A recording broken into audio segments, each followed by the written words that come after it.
We are going to complete classwork of You Start Dying Slowly. Question number 1. Read the extract and complete the following activities. दिलेले उपक्रम पूर्ण करा. A1. Simple factual question. एका शब्दात एका वाक्यात येणारं उत्तर. Say whether the following pieces of advice by the poet are right or wrong. खाली दिलेले कवीचे उपदेश बरोबर का चुकीचे हे सांगा किंवा शोधा. मग त्यातलं पहिलं आहे पहा, appreciate your own good qualities. मग कवी म्हणतोय तुम्ही स्वतःचे गुण ओळखले पाहिजे. Is it right or wrong? It is right. बरोबर. राईट स्पेलिंग काय आहे? RIGHT. It is right. Second statement, you should kill your self-esteem. कवी आपल्याला सांगतो की तुमचा आत्मसन्मान मारा. मग कवी काय म्हणतोय? आत्मसन्मान जागा. बरोबर. म्हणजे it is wrong. WRONG. Wrong.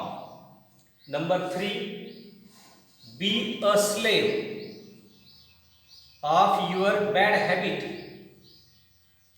Be a slave of your bad habit. आणि कवी म्हणतोय if you become a slave of your bad habits, if you become a slave of your habits, you start dying slowly. बरोबर. म्हणून तुम्ही वाईट गोष्टीचं गुलाम होऊ नका. मग कवी आपला आज सांगत नाही तो का वाईट गोष्टीचं गुलाम व्हा, तो सांगतोय होऊ नका. म्हणजे इट इज रॉंग. WRONG. आणि शेवटचा आहे पहा, don't bother to change the routine. कवी आपल्याला आज सांगतोय का तुम्ही तुमचं रुटीन बदलू नका. अरे कवी आहे असं आपल्याला सांगतो का तुम्ही तुमचं रुटीन लाईफ बदलू नका. मग तो काय सांगतोय का तुम्ही तुमचं रुटीन लाईफ काय केलं पाहिजे? बा चेंज केलं पाहिजे. बरोबर. चेंज केलं पाहिजे. मग काय ते सांगा. बरोबर. रॉंग. बरोबर. करायचं तिथं डोंट बॉदर. नाही, don't bother to change the routine. तुम्ही तुमचं रुटीन बदलायला घाबरू नका. It is right. इथं लक्षात. बरोबर. पहिलं आपलं डोंट बॉदर. बॉदर म्हणजे लाजू नका, घाबरू नका, भिवू नका. डोंट बॉदर, टेन्शन घेऊ नका. कशाला? To change the routine. मग कवीचं म्हणणं खरं आहे ते. बरोबर. Don't bother to change routine म्हणजे you have to change your routines. इथपर्यंत कळलं. बरोबर. पुढचा प्रश्न आला, कॉम्प्लेक्स फॅक्च्युअल क्वेश्चन. थोडासा गुंतागुंतीचा प्रश्न असा आहे, what things can lead to slow death. कोणत्या गोष्टी माणसाला स्टार्ट डाईंग स्लोलीकडे घेऊन जातात? म्हणजे तुम्ही तुमच्या जीवनामध्ये कोणत्या गोष्टी न केल्यानंतर तुम्ही आउटडेटेड व्हा? सांगा पहिला स्टार्ट काय तर बोला. बरोबर. If you do not travel, जर तुम्ही प्रवास केला नाही तर. If you do not read, if you do not listen to the sound of life, if you do not appreciate your self.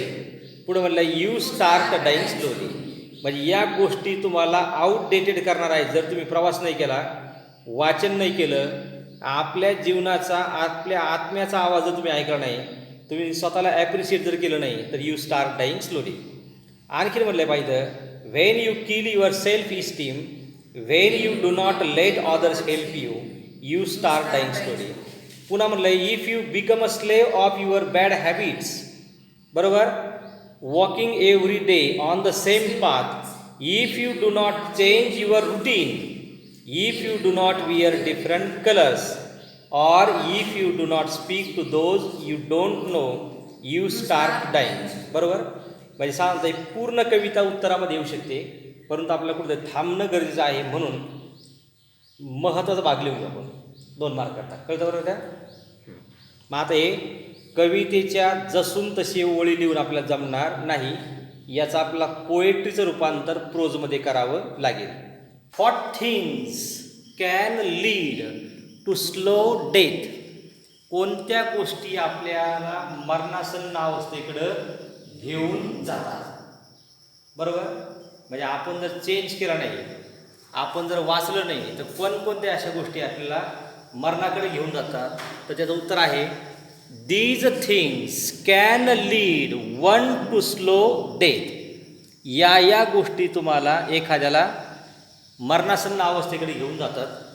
If we ignore travelling, if we ignore travelling, जर आपण प्रवासाकडे दुर्लक्ष केलं. If we ignore reading, if we ignore listening to the sound of life, if we ignore knowing our own qualities, and if we ignore if we ignore knowing our own qualities, then we can lead to slow death.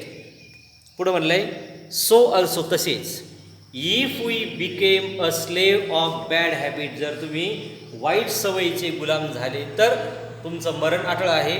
And do the same things every day, आणि जर एकच गोष्ट तुम्ही वर्षानुवर्ष ती जर केली तर तुमचा मृत्यू अटळ आहे. Without changing the routine. कळलं बरं का? वाचा. What things can lead to slow death? Answer. These things can lead one to slow death. If we ignore traveling, reading, listening to the sound of life, knowing our own qualities, then we can lead to slow death. So also if we become a slave of bad habits and do the same things every day without changing the routine. Without changing the routine. आता A प्रश्नामधलाच A2 मधला दुसरा प्रश्न आहे पलीकडचा.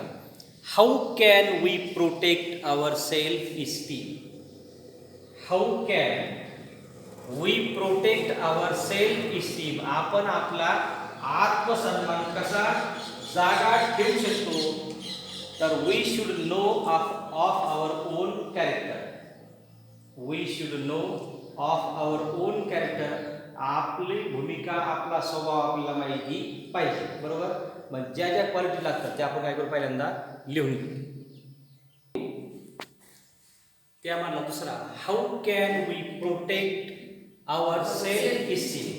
आपण आपला आत्मसन्मान कोणत्या पद्धतीने जतन करू शकतो. Answer, we should know our own character. आपण आपल्याला ओळखलं पाहिजे. आवर गुड क्वालिटीज, आपल्याकडे चांगल्या क्वालिटीज कोणत्या. अँड ॲबिलिटीज म्हणजे काय, क्षमता. We must feel proud for having them all. आणि जे आपल्याकडं आहे त्याचा आपल्याला सार्थ अभिमान पाहिजे. Your self esteem should be reflected in your behaviour. तुमचा आत्मसन्मान, चांगले गुण तुमच्या वागणुकीतून दिसले पाहिजेत. In this way we can protect our self esteem. अशा पद्धतीने आपण आपला आत्मसन्मान राखू शकतो किंवा ठेवू शकतो. आता A3 मध्ये number 1, pick out the adjectives from the extract and write them with the nouns they describe. म्हणजे या कवितेमध्ये काही विशेषण आहेत आणि ते विशेषण नामाचं वर्णन करतात. असं पहिल्या स्थानामध्ये पाहायला. बरोबर, कवितेमध्ये आपण शोधलं तर आपल्याला ॲडजेक्टिव्ज आणि नाऊन सापडले. Your habits, same paths, your routine, different colours, turbulent emotions, heart beat आणि शेवटचं सेन्सिबल ॲडव्हाइस. कळालं बरोबर. एवढे लिहून काढा. Pick out. Question number 1. Pick out the adjectives from the extract and write them with the noun they describe. Right. Answer. Your habits, same parts, different colors, turbulent emotions, heartbeat, sensible Sensible advice. That is the end of our classwork. याच्यानंतर आपल्याला पुढं पाहायचं figure of speech. त्याच्यामध्ये metaphor आहे, ॲलिट्रेशन आहे, simile पण आहे, परंतु हा भाग आपला नवीला झालेला आहे. नवीन आलेला आहे पहा कोणता ॲनापोरा. तर तो ॲनापोरा आला आहे, त्याचे नियम आणि त्याचं एक एक्झाम्पल लिहून घेऊ. फिगर पार्ट संपल्यानंतर आपण एक फिगर ऑफ स्पीच पाहतोय. त्या फिगर ऑफ स्पीचचं नाव आहे ॲनापोरा. त्याची स्पेलिंग आहे ANAPHORA.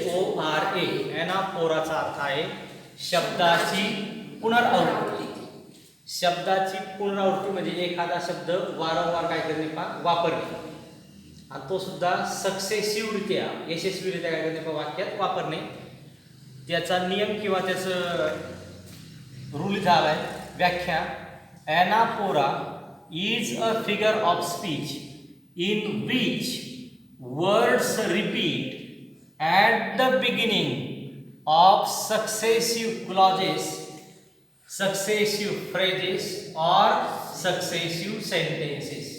यशस्वी वाक्याच्या अगोदर एखाद्या पदबंधाच्या किंवा एखाद्या उपवाक्याच्या अगोदर एखाद्या शब्दाचं किंवा एखाद्या ओळीचं रिपिटेशन होणे म्हणजे ॲनापोरा. बरोबर. त्याचं एक्झाम्पल दिलं in every cry of every man. In every cry of every man या ओळीमध्ये in every cry in every of every man, in every infants cry of fear, in every voice, in every ban, the mind forget, manacles, I hear. म्हणजे या वाक्यरचनेमध्ये I in every या शब्दाचा पुन्हा पुन्हा वापर केलेला आहे. म्हणून या ओळींमध्ये ॲनापोरा नावाचा अलंकार आलेला आहे. जर ॲनापोरा आला आपल्याला आणि गिव्ह द एक्झाम्पल तर हे आपल्या पाठ पाहिजे. समजलं बरोबर. याच्यापूर्वी आपलं मेटाफर, सिमिली, ॲलिट्रेशन, पर्सॉनिफिकेशन, चेतनावृत्ती अलंकार झालेला आहे. त्या वहीमध्ये पुन्हा हा अलंकार लिहून घ्यायचा आणि तो पाठ सांगायचा. कळलं बरोबर.